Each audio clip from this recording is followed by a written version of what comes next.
అట్లా పడవాలి.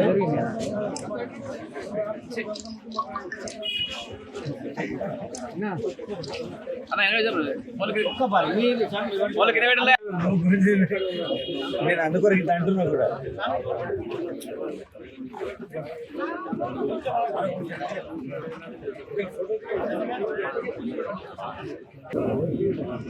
నేను ఒక్కరిని మీ తమ్ముడుగా నన్ను అందరూ కూడా స్వీకరించాలి. తప్పకుండా మీరు ఏ సమస్య ఉన్నా నేను తప్పకుండా ఒక తమ్ముడుగా నాకు చెప్పాలి.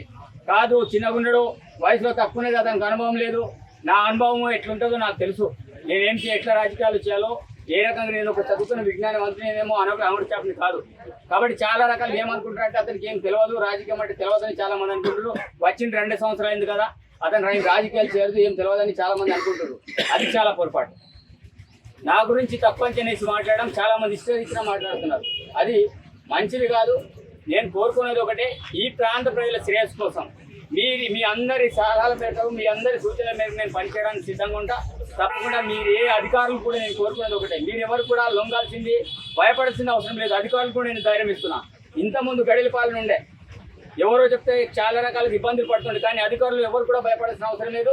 మీ అందరికీ సూచిస్తున్నా, మీరు అధికారులు మీ డ్యూటీలు మీరు సక్రమంగా చేయండి. కానీ మీరు కూడా తప్పుల విషయంలో ఇష్టం వచ్చినట్టు చేయడం కూడా అది కూడా మంచిది కాదు.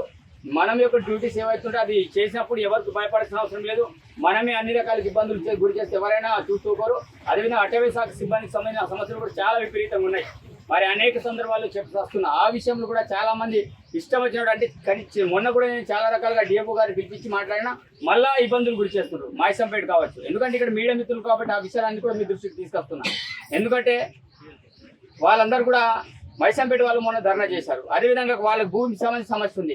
ఆ విషయంలో చిన్న చిన్న అంశాల ముందు కూడా మళ్ళీ ఇబ్బందులు గురి చేస్తుంటే నేను మొన్ననే చెప్పిన ఇబ్బందులు గురి చేయద్దు, గొడ్డలు కూడా వాళ్ళ దగ్గర తీసుకోవాలని చెప్పిన. మళ్ళీ అదే వ్యవహారం చేస్తున్నారు. ఇది మంచిది కాదు. కాబట్టి ఏవైతే అధికారులు కోరుకున్నది ఒకటే, మీరు గతంలో ఎన్నైతే చెక్కుల పెండింగ్ కావచ్చు, అదేవిధంగా ఏ సంబంధించిన సమస్య అయినా, ఏ డివిజన్ అయినా, ఏఆర్ కావచ్చు, రెవెన్యూ కావచ్చు, ఏ సంబంధించిన అంశాలు ఉన్నాయో వాటి మీద మీరు చాలా పకడ్బందీగా, గతంలో నేను ఇప్పటివరకు నేను సదర్మటి సమయంలో కోరుకుని ఇప్పటివరకు మనకు దానికి సంబంధించిన ప్రపోజల్స్ ఇవ్వలేదు. కడెం ప్రాజెక్ట్ సంబంధించి ఇరిగేషన్ వాళ్ళు తప్పకుండా సంబంధించి ఎలాంటి చేయలేదు. కనీసం నాకు ఎలాంటి ఇన్ఫర్మేషన్ కూడా ఇస్తలేరు. కాబట్టి ఇది మంచిది కాదు. కాబట్టి నేను కోరుకునేది ఒకటే, ఆఫీసర్ అయినా అనఫీసులు ఎవరైతే ఉన్నారో మీరందరి కోరుకున్నదే, మనమందరం కలిసినప్పుడే ఈ ప్రాంతం అంతా కూడా అభివృద్ధి అవుతుంది.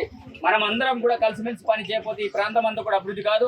మళ్ళా అదే పాట పాడతారు. కాదు ఈ 9 సంవత్సరాలు ఏం చేస్తున్నారు మనం అప్పుడు మాట్లాడినాం, మళ్ళీ కాంగ్రెస్ విషయంలో కూడా అదే మాట వస్తుంది. అట్లాంటి మాట రాయడానికి మేము సిద్ధంగా లేము. తప్పకుండా మేము ప్రజల పక్షాన ఉంటాం. ఈ రోజు ప్రజాపరిపాలన ఈరోజు తెలంగాణ రాష్ట్రంలో జరుగుతుంది. ఇక్కడ పాలకులు లేరు, ఇక్కడ అందరూ కూడా సేవకులు ఉన్నారు. సేవ చేయడానికి ఈరోజు రాష్ట్ర ప్రభుత్వం ఈరోజు ప్రజల దగ్గరకు ఈరోజు ఆర్జీల్ని స్వీకరిస్తుంది.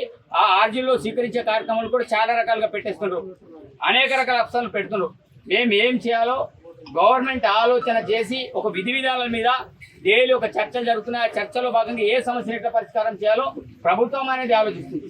ఆ విషయంలో ఇష్టారీతిన ఇష్టం వచ్చినట్లు కామెంట్లు పెట్టి ఇప్పుడిప్పుడే అనేక రకాలుగా ఇది చేస్తున్నారు. కాబట్టి అది చేయకుండా అది చేస్తే అది మంచిది కాదని ప్రతి ఒక్కరిని కూడా విజ్ఞప్తి చేస్తున్నారు. నిన్న గౌరవ సీఎం గారు కూడా చాలా స్పష్టంగా చెప్పడం అనేది జరిగింది. ఏదైనా వాస్తవాలు తెలిసినప్పుడే ఏమైనా రాయండి. మొన్న కూడా చాలా రకాలుగా నా గురించి చాలా మంది చిన్న పేపర్ వాళ్ళు కూడా చాలా రాస్తున్నారు. నేను నిజంగా నా పిఆర్ఓ ద్వారా కావచ్చు, నా ద్వారా ఇన్ఫర్మేషన్ వస్తేనే నా గురించి ఏమైనా రాయండి. కానీ లేని దానికి క్రియేటివిటీ చేయాల్సిన అవసరం లేదు. ఎందుకంటే నేను వాస్తవాలే మాట్లాడతా. వాస్తవాలు కూడా పత్రికలు కూడా వాస్తవాలే ప్రచురితం కావాలని నేను కోరుకుంటున్నా. తప్పకుండా మీ అందరి మీడియా మిత్రులు కావచ్చు, ఈ ప్రాంత ప్రజాప్రతినిధులు కావచ్చు, ఈ ప్రాంత ప్రజలు కావచ్చు, ఉన్నటువంటి అధికారులు కావచ్చు, మీ అందరి సహకారంతో ఈ ప్రాంతాన్ని డెవలప్మెంట్ చేసే ఆస్కారం ఉంటుంది. కాబట్టి మీ అందరి సపోర్ట్ ఉండాలి. అదేవిధంగా ఈరోజు మళ్ళీ మేము సదరమట్టి నీళ్లు కూడా అవడం అనేది జరుగుతుంది. మిగతా అంశాలు కూడా విడతల వారిగా ఏ టైంలో నీరు కావాలో ఆ టైంలో నీరు అందించే బాధ్యత మాది. తప్పకుండా మేము కృషి చేస్తాం. రైతులు ఎవరు కూడా ఇబ్బందులు పడాల్సిన అవసరం లేదు. గతంలో ఎన్నైతే పనులు జరిగినాయో వాటి మీద పోయినసారి కాలువ పనులు చేసి ఇమీడియట్ 20 లక్షలు ఏదో ఖర్చు పెట్టేస్తే ఇమీడియట్ ఆ కాలువని కూడా పూర్తిపోవడం జరిగింది. దాని మీద కూడా నేను మొన్న చెప్పడం అనేది జరిగింది. ఇమీడియట్లీ 6 తారీఖు తర్వాత తప్పకుండా ఈ ప్రాంతంలో మన ఇక్కడ కౌన్సిలర్ తోటి కావచ్చు, అదేవిధంగా ఎంపీడీఓతో కావచ్చు, జనరల్ బాడీ మీటింగ్లో మళ్ళీ తప్పకుండా 6 తారీఖు తర్వాత పెట్టాలని మొన్న చెప్పడం అనేది జరిగింది. తప్పకుండా 6 తారీఖు తర్వాత మిగతా డిపార్ట్మెంట్ల వారీగా అగ్రికల్చరే కావచ్చు, హెల్త్ కావచ్చు, అన్ని అంశాల మీద తప్పకుండా దృష్టి సారించి అధికారులని, అదేవిధంగా ఈ ప్రాంత ప్రజాప్రతినిధుల్ని, ఎలక్టెడ్ క్యాండిడేట్ ఎవరైతే ఉన్నారో వాళ్ళందరితోటి మాట్లాడి తప్పకుండా సమస్యల పరిష్కారం కోసం కృషి చేస్తాం.